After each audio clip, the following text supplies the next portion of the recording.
లేదు. సన్ అంటే SON అంటే కుమారుని యొక్క దినము ప్రారంభమైనది.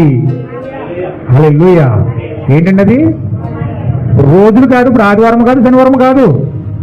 ఆదివారం అంటే సన్, SUN సన్ అని పలకాలి. సండే, సండే అంటే ఏంటి? SUN సండే అంటాం. అంటే అది సండే ఆదివారంతో కాదు, శనివారంతో కూడా కాదు.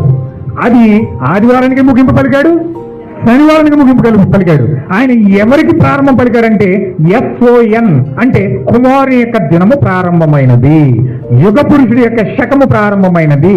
నవ యుగ పురుషుడిగా ప్రభువు అయిన యేసుక్రీస్తు కుమారుని యొక్క జీవితము ప్రారంభమైనది. హల్లెలూయా.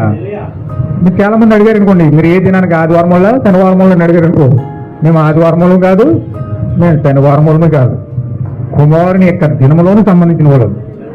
హల్లెలూయా. దేవుని కుమారులు కుమార్తెలు అనబడిన వారు ఎక్కడికి వస్తారంటే కుమారుని యొక్క దినంలోకి వస్తారు.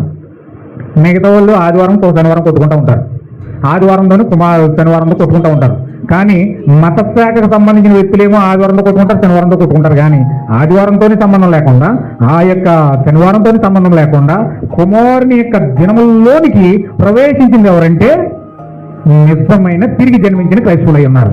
అందుకే ఎదురు పత్రికలు పౌరు గారు అన్నాడు, ఏమన్నాడంటే పూర్వకాలమందు నానా విధములుగా ప్రవక్తల ద్వారా మాట్లాడిన దేవుడు అంచె దినముల యందు తన కుమారుని ద్వారా మాట్లాడుతూ ఉన్నాడు అన్నాడు. హల్లెలూయా. ఎలా మాట్లాడుతున్నాడండి? ఏ కుమారుడు ద్వారా?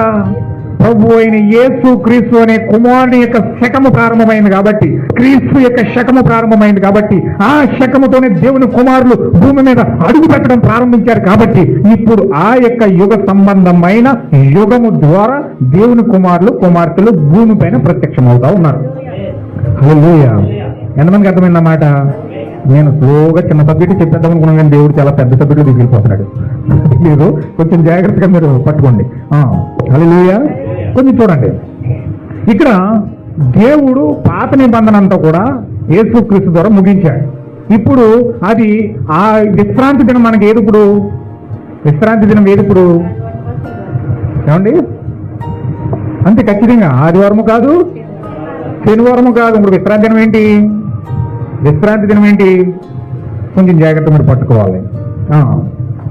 హెబ్రీ పత్రిక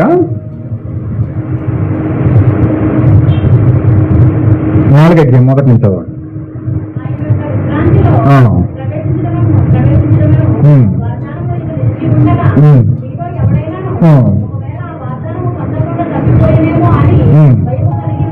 హల్లెలూయా. కొంచెం జాగ్రత్త మీరు పట్టుకోవాలి. ఇక్కడ ఏం మాట్లాడుతున్నాడండి?